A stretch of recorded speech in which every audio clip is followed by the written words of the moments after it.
छुड़ रहे हैं। जसप्रीत बाजार में काफ़ी पुराने टाइम से हैं, ऑफ कोर्स अब नई फर्म के अंदर है, लेकिन आपने पहले इन्हें कई बार देखा होगा डिफरेंट हमारे चैनल पे ही और डिफरेंट फर्म्स में। जसप्रीत तो करीब 20-22 साल हो गए हैं बाजार में। जसप्रीत 20 ईयर्स। ऑलराइट, तो ये आपसे हम डिस्कस करते हैं। जसप्रीत, सबसे पहले तो ईटीएन ऑफ स्वदेश के स्टूडियोज में आने के लिए बहुत बहुत धन्यवाद। मुझे पता है बाहर बारिश हो रही है, आप अंधेरी से आए लेकिन ये बताइए कि कल क्या हुआ ये मिड कैप स्मॉल कैप में?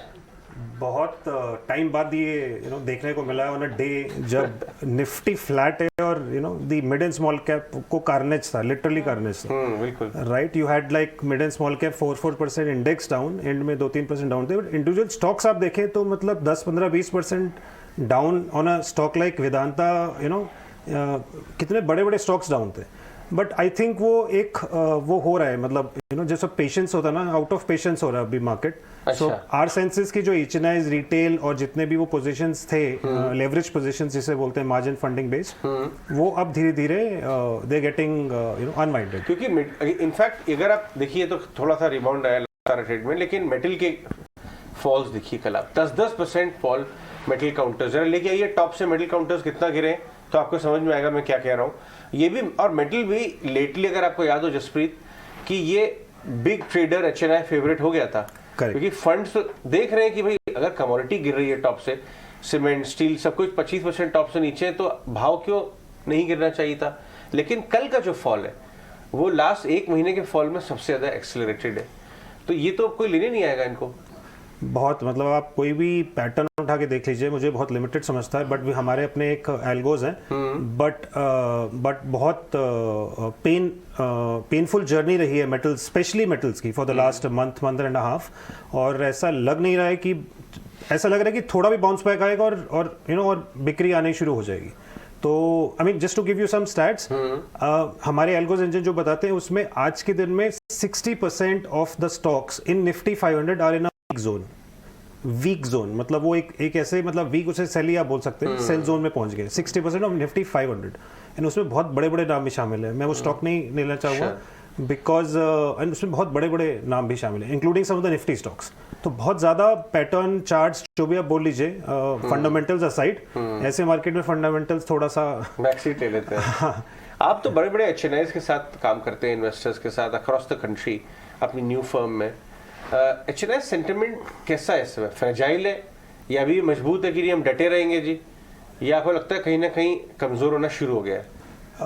आई वुड से थोड़ा कमजोर हुआ है, बट बहुत ज्यादा नहीं। तो ये डिफरेंस रहा है इस मार्केट और लास्ट की मार्केट या गिरावट जब आई थी, जो बहुत ज्यादा गिरावट आई थी 2008 में। That is a difference this time, and I would give credit to people like you, the from the industry, जो पार्टिसिपेंट्स रहे हैं, big channels like you, and also let's say some of the advisories like us, research and ranking, जिन्होंने हम overall as over a period पिछले 7-8-10 साल की journey में वो एक एजुकेशन, कॉन्फिडेंस, थोड़ा लॉन्ग टर्म वेल्थ क्रिएशन का एक कॉन्सेप्ट मार्केट में और लोगों के जहन में डाल दिया। तो इसलिए उतनी घबराहट नहीं है। एंड आप देखिए ना, एसआईपी मनी आप देखिए, you see it every month, 10-12 हज़ार करोड़ अभी भी है। आई एम नॉट सेइंग इस महीने भी वही आ जाएगा, यू नेवर नो, नेवर से नेवर, बट बहुत ज्यादा वीकनेस सो फार देखने को नहीं मिली। A large part of the money is still coming through for a long term wealth. Alright, तो Jaspreet good morning. In fact takeaway यही है कि बाजार पेशेंस टेस्ट कर रहा है, लेकिन अब भी कन्विक्शन जो है पीएमएस एचएनआईज का जो है वो बरकरार है बाजार को लेकर।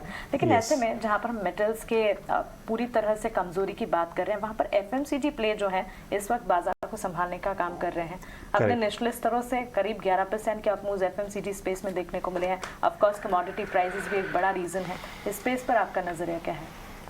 काफ़ी टाइम बाद एफएमसीजी एक वो एक लाइट इन द टनल बन के निकला है, एंड हम लोग कंटिन्यूसली मॉनिटर करते हैं। पिछले अप्रैल 20 से आप देखिए ना, तो हार्डली एफएमसीजी को एक आधा महीना होगा जब उसने ऐसा कुछ एक रे ऑफ होप दिखाया होगा, but last 1 month has been one such month. हम लोग बहुत ज़्यादा एक्साइटेड नहीं है इस स्पेस में। उसका रीज़न बहुत सिंपल है कि हमारे लिए वो अल्फा जनरेट करना वो एफएमसीजी कंपनी से पॉसिबल नहीं है। उसमें क्या होता है, volume growth 5-6-7%, right, margin expansion बहुत थोड़ा सा आता है, और नेट बॉटम लाइन ग्रोथ 10-12-15% से ज़्यादा आनी मुश्किल हो जाती है from the biggest of the names that you can pick it up. उसमें अगर पी एक्सपेंशन अगर नहीं है, वो ज़्यादातर नहीं मिलता because they already at 50, 55, 60 multiple. अब उसमें 10-15% ग्रोथ के लिए हम जैसे लोग उसमें भागीदार नहीं रहने की कोशिश करते। हमें होता है idea is to beat Nifty by at least 10%। उसमें नहीं फिर ये इंक्लूड होते हैं, but 1 or 2 names we will definitely have, 1 large cap and 1 mid cap we will definitely have. That's the overall perspective. Jaspreet, कुछ शेयर ऐसे थे जिनकी पिटाई हुई है बट वो कैटेगरी बहुत अच्छी है, जैसे उसका एग्जांपल है दीपक नाइट्रेट। कंपनी अच्छी है लेकिन अनफॉर्चुनेटली एक इंसिडेंट उनके साथ हुआ, शेयर उससे टूटा है काफी। उस पे आपका स्टांस क्या है? ऐसे शेयर्स पे क्या करना चाहिए जो कि अपनी वजह से नहीं बट किसी और वजह से कहीं ना कहीं नीचे आ गए? श्योर। एक जस्ट या दीपक के केस में स्पेसिफिकली, इनफैक्ट काफी केमिकल स्टॉक्स में ऑफ लेट जब से ये चाइना का शुरू हुआ है, लॉकडाउन, लॉजिस्टिक्स इश्यूज, काफी केमिकल कंपनीज में, और Q4 ने was that final nail on the head जब मार्जिन एक्सपेंशन कंटिन्यूसली चल रहा था और वो काफी गिरावट आ गया था मार्जिन में, राइट, YOY। तो काफी स्टॉक्स प्रेशर में आ गए थे। अब ये ऊपर से और इंसिडेंट ऑफ लेट जो आ रहा है, our sense is without going too much into the details, थोड़ा सा it could have been a case की जहाँ पे it could have been avoided, but I think उन्होंने डैमेज कंट्रोल बहुत अच्छे से कर लिया है टू द एक्सटेंट जितना उन्होंने शेयर किया है। ओवरऑल अगर देखेंगे तो our sense is ये 7-8% कंट्रीब्यूट करता है सेल्स में, and to some extent I think company try कर रही है कि बाकी के प्लांट्स में बाकी के प्रोडक्ट से कवर अप कर ले, एंड ऑब्वियसली इंश्योरेंस है, लॉस ऑफ सेल्स का भी इंश्योरेंस है, तो होपफुली एक साल बाद मिल जाएगा। जो कह रहे हैं कि धीरे धीरे इन्वेस्टर को आना चाहिए शेयर में, I would say overall chemical basket is still remains one of the most exciting, एक अच्छा एक सेक्टर है। उसके अंदर दीपक लें या अतुल लें या SRF लें या नवीन लें या there are tons of stocks. I don't want to pinpoint on one particular stock, तो but overall space में overall excitement रहेगी relative to other sectors from a 2 to 3 year perspective। Jasprit, हमारे साथ बने रहिए, हम आपके वापस आते हैं क्या? जसप्रीत, आपका पास भी एक ऑटो स्टॉक है जो आपको स्टॉक मतलब कंपनी पसंद है, आइशर। वो भी एक बहुत भयंकर, बहुत लंबे साइडवेज टाइम के साथ वापस अब धीरे धीरे आ रही है। दोनों बिजनेस अच्छा कर रहे हैं? श्योर। सो आइशर हमारे पुराने पोर्टफोलियोज में होता था, अभी ऑफ लेट हमारा प्रेफरेंस थोड़ा ऑटो एंसिलरी में ज़्यादा है। But you are right, Eicher में talking about the positives, it's obviously CV, you get to play CV अगर डायरेक्टली टाटा मोटर्स, अशोक लीलैंड किसी के पास या नहीं लेना है उसको। But more importantly two wheelers is also a good space. उसमें द यूनिकनेस है कि इसमें EV का उतना थ्रेट नहीं है, राइट। वो it's not a regular two wheeler जहाँ पे it's more on the bike side, right. Export opportunity भी है in the new age. Bajaj में एक्सपोर्ट भी है और ये भी है, बट और ऑटो एंसिलरी में आप क्या देख रहे हैं?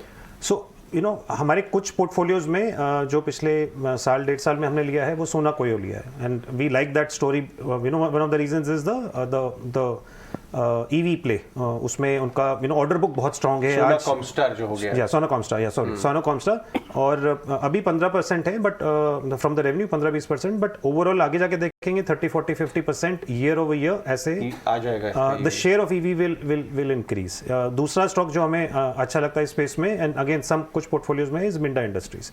तो ये दो स्टॉक में हमें कंपेयर टू OEMs हमारा ऑटो एंसिलरी पे ज्यादा कॉन्फिडेंस ज्यादा है, बिकॉज उसमें एक्सपोर्ट अपॉर्चुनिटी भी मिल जाती है, उसमें मल्टीपल ज्यादा मिल जाते हैं, राइट। OEMs में क्या है, मल्टीपल्स 15-20 के ऊपर मिलना मुश्किल हो जाता है, राइट। दे डोंट, वो ग्रोथ नहीं दिखा पाते beyond a point, right. ROE ROC तो अच्छा है, ग्रोथ नहीं दिखा पाते। वैसी चीज ऑटो एंसिलरी में नहीं है, वहाँ पे ग्रोथ अच्छा मिल जाता है on a earnings growth basis. True, in fact EV play अब तो काफी ज्यादा चर्चा में आ भी गया, और थीम और नए समय के साथ बदलना भी जरूरी, और इसी के चलते आप कह रहे हैं EV थीम से जुड़े स्टॉक्स भी आपके रडार पर।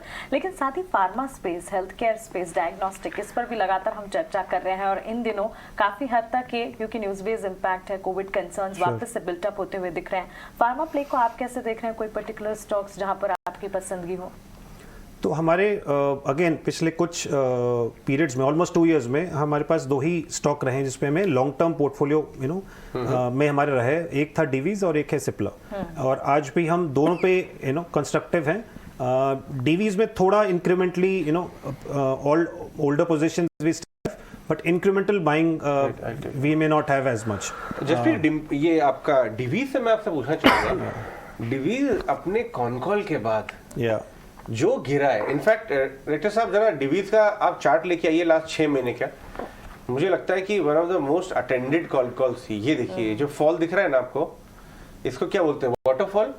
डिम्पी आप क्या बोलते हैं, चार्टिस्ट क्या बोलते थे, वाटरफॉल टाइप का कुछ फॉल इसको वाटरफॉल ही आप बोल दीजिए, है ना, इसको कुछ वाटरफॉल पैटर्न बोलते हैं, फिसल पट्टी। इसमें फिसल पट्टी हो गया। आप 4 देखिए हफ्तों पहले 14% इन 2 डेज गिरा, वो हाँ